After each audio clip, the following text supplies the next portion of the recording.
লাল সবুজ জার্সিতে যা কেউ করে দেখাতে পারেনি আগে সেটাই করে দেখিয়েছে আফিদা ঋতুপর্ণা চাকমারা। বাজেট ক্রাইসিস থেকে সমাজের উল্টো হাওয়া সব বাধাকে জয় করে ওরা হয়েছে বিশাল এশিয়ার সেরা দলগুলোর একটা জায়গা করে নিয়েছে নারী এশিয়া কাপের মূল পর্বে। আর সেই কাঙ্ক্ষিত বন্ধুর পথে ওরা নামতে চলেছে। মঙ্গলবার সিডনিতে খেলবে ওরা বাংলাদেশ টাইম দুপুর 2টায়। প্রতিপক্ষ সর্বোচ্চ 9 বারের চ্যাম্পিয়ন চায়না। ফলাফল পরের হিসেব, ওরা যে সেখানে খেলছে 16 কোটি মানুষের প্রতিনিধি হয়ে। আপ্লুত করা সেই গর্বটুকু নিয়ে বাকিটুকু জানাচ্ছেন হাসান সজীব। গুলিস্তানের ক্যাম্প থেকে অস্ট্রেলিয়ার ক্যাম্পে এসেছি।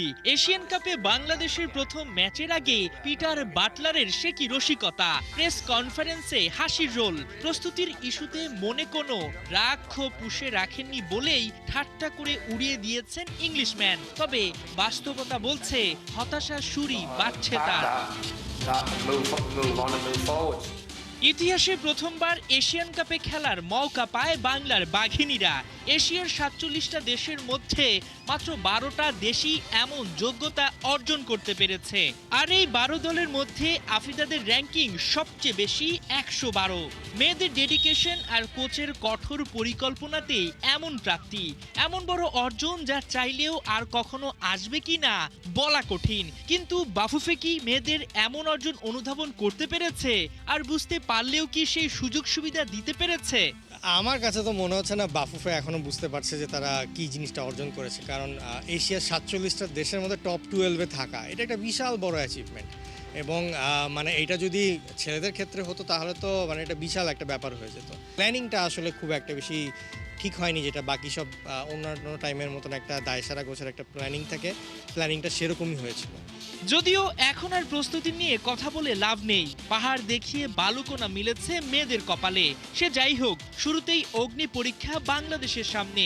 এশিয়ান কাপে 15 বার অংশ নিয়ে 9 বারই চ্যাম্পিয়ন চায়না। ফিফা র্যাঙ্কিংয়ে যারা বাংলাদেশের চাইতে 95 ধাপ এগিয়ে। প্রথমবার অংশ নেওয়া বাঘিনীরা হয়তো র্যাঙ্কিং শক্তি সামর্থ্যে পিছিয়ে, তবে নিজেদের একেবারেই দুর্বল ভাবছেন না তারা।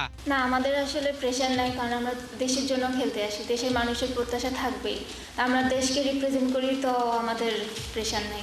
We'll win, lose or draw the way I want us to play. We won't be parking buses and things like that. 12 দলের মধ্যে বাকিদের তুলনায় মেয়েরা অতল সাগরেই। তবে এই সাগর সেচেই তো ওরা তুলে আনতে পারে মুক্ত।